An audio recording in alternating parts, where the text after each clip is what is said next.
Savete, amici. In caelo aves video. Haec aves est alta. Illa aves quoque est alta. Illa aves est altior quam haec aves. Sed haec aves est altissima. In itinere sunt tria flumina lata. Flumen primum est latum, sed flumen secundum est latius quam primum, et flumen tertium est latissimum.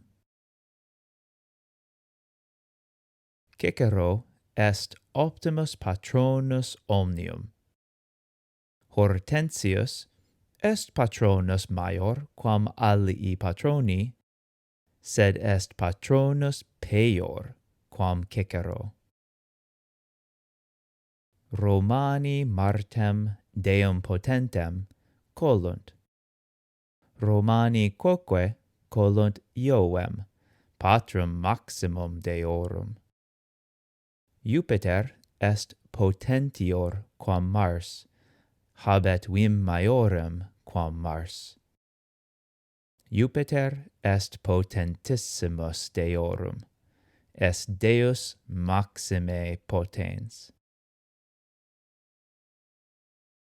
Esne hoc flumen latius quam illud flumen? Minime, illud est latius quam hoc. Est Cicero maior aut peior patronus quam Hortensius? Cicero est maior patronus quam Hortensius. Cicero est optimus patronus omnium. Quis habet maiorem vim? Mars aut Jupiter? Jupiter maiorem vim habet. Quae est altior avis, haec aut illa?